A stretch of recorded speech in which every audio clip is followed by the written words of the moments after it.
ఇక్కడ దేవుడు రుజువు చేసుకున్నాడు. ప్రేమ లేదనుకునే కదా ఇంత మూర్ఖంగా చేశావు. ఎంత ప్రేమ ఉందో చూడు.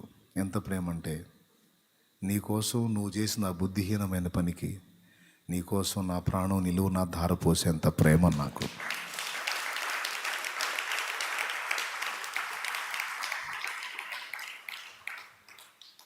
దేవుని ప్రేమను శంకించినందున మానవునికి ఆయన ప్రేమ రుజువుపరచవలసి వచ్చింది. అందుకే శంకించొద్దు అంటున్నాడు. మరి శంకలు కలిగించేవాడు ఎవడు? వాడు వేసే అగ్నిబాణాల్లో మొట్టమొదటిది ఏమిటి? శంక, అనుమానం, సందేహం, డౌట్. ఆ సందేహం లేక అనుమానాన్ని బట్టే నీళ్ల మీద నడిచిన పేతురు నీళ్ల మునిగాడు. ఈ సందేహించేవాడు యాకోబు రాసిన పత్రిక 1:5-6 మీలో ఎవరికైనా జ్ఞానము కొదువుగా ఉన్న ఎడల అతడు దేవుని అడగవలెను, అప్పుడది అతనికి అనుగ్రహింపబడును. ఆయన ఎవరిని గద్దింపక అందరికీ ధారాళముగా దయచేయువాడు. అయితే అతడు ఏమాత్రమును సందేహింపక విశ్వాసంతో అడుగవలెను. అదుగో సందేహించువాడు అదుగో గాలి చేత రేపబడి ఎగిరిపడు సముద్ర తరంగమును పోలి ఉండును. సందేహించువాడు గాలి చేత రేపబడి ఎగిరిపడు సముద్ర తరంగమును పోలి ఉండును. ఈ సందేహపడేవాడిని దేవుని వాక్యం అంటుంది ద్విమనస్కుడు అని. అంటే 2 విధములైన మనస్సు గలవాడు అని. తన సమస్త మార్గములలో అస్థిరుడు గనుక ప్రభువు వలన తనకేమైనా దొరుకునని అతడు తలంచుకొనరాదు. ఇది వాక్యం. అంటే సందేహం అనేది మన మైండ్లో ఉన్నంత వరకు, మన మనసులో అది ఉన్నంత వరకు దేవుని దగ్గర నుండి అడిగినదేది మనము పొందజాలము. దేవుడు ఎవరిని గద్దింపక అందరికీ ధారాళంగా దయచేసేవాడు. ఆయన శ్రీమంతుడు, సమస్తము కలిగి ఉన్నవాడు. అయితే ఆయన దగ్గరకు వచ్చి అడిగేవాడు ఏమాత్రము సందేహింపక, ఈ కొండను చూచి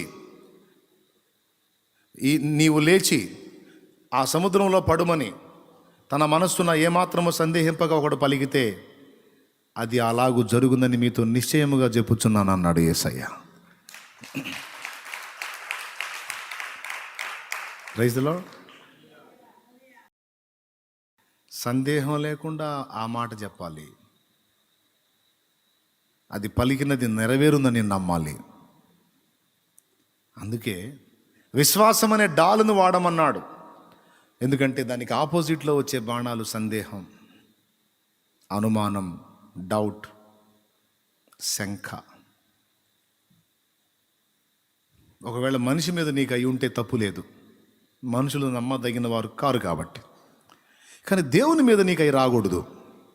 నీకు అవి దేవుని మీద వచ్చేటట్టు నీ మీద ప్రయోగం చేసేవాడు అపవాది. ఇప్పుడు చెప్పండి, సందేహం అనేది అసలు సమస్యలాగే కనపడదు మనకి, కానీ మన సమస్యలన్నిటికీ కారణం అదే. అసలు మనకి బతుకు రావడానికి కారణమే అది. లేకపోతే అసలు స్టార్టింగ్లో ఏదైనా తోటలో ఆదాం హవ్వలు, ఇప్పటికీ ఆదాం హవ్వ మనకు ఆ లైన్లో ఉండేవాళ్ళు. ఇప్పటికి కూడా మనకి మట్టి శరీరాలు కాదు, ఎగ్దం మహిమ శరీరాలు వచ్చేయో, లేదా ఆ మహిమ శరీరాలు, ఆ మట్టి శరీరాలే ఆ జీవవృక్ష ఫలం తింటాం కాబట్టి మహిమ సంతరించుకునేయో. ఆదాం హవ్వలు తినేసేవాళ్ళు. మంచి చెడుతో తెలివినిచ్చే పండు తినకుండా ఉంటే వాళ్ళు ఏ పండు తినేవాళ్ళు? జీవవృక్ష ఫలం తినేవాళ్ళు. జీవవృక్ష ఫలం తింటే వాళ్ళకి ఏ శరీరాలు వచ్చాయి? ఇక ఆ మహిమ శరీరాల నుంచి మనం జన్మించేవాళ్ళం. కానీ ఏం చేద్దాం, మట్టి శరీరాలు వచ్చినాయి. అది కూడా అవిధేయత, పాపంతో నిండిన శరీరాలు వచ్చినాయి. పాప సహితునిలో నుండి పాప రహితుడు పుట్టగలిగినంత మేలు, కానీ అలాగూ జరగదన్నాడు యోబు. పాపములోనే నేను పుట్టి తిని పాపమందు నా తల్లి గర్భమును ధరించెను. అయ్యో నేను పాపంలో ఉన్నవాడును దేవా, పాప బీజము నాలో ఉందన్నట్టు దావీదు వాపోయాడు 51వ కీర్తనలో. కాబట్టి అందరికీ అది సంక్రమించింది. లేకపోతే ఇంకొక టైపు ఉండేది లైఫ్. ఈ దరిద్ర గొట్టు జీవితం మొత్తానికి కారణం ఏంది? అందరూ చెప్పండి నాయనలారా. డౌటే నాయనలారా. అమ్మలారా, సందేహమే. వాడు వేసే బాణాలలో అసలు ఏమీ అర్థం కాకుండానే మనల్ని చాలా దెబ్బతీసేటువంటి బాణం సందేహం. అందుకే దానికి వ్యతిరేకంగా విశ్వాసం అనే డాలు నిరంతరం ధరించి మనం పోరాడాలి. ప్రతి విషయంలోనూ మనకు అదే తీసుకొస్తాడు వాడు.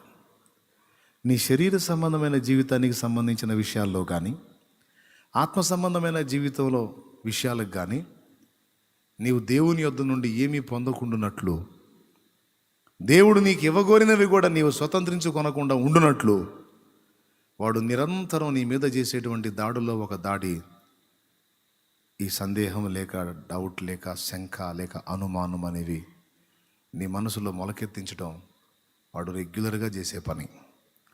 ఈరోజు నేను చెప్పా కదా, ఈ విన్న తర్వాత అలా ఉండకూడదు. నిజంగా దేవుడు సర్వశక్తి గలవాడు, ఆయన ఏదైనా చేయగలడు అని ఆవేశం వచ్చిద్ది. ఈ రాత్రి తెల్లవారేటప్పటికి వాడు బాణాలు తీసుకొని రెడీగా ఉంటాడు, మళ్ళా కొడతాడు వాడు.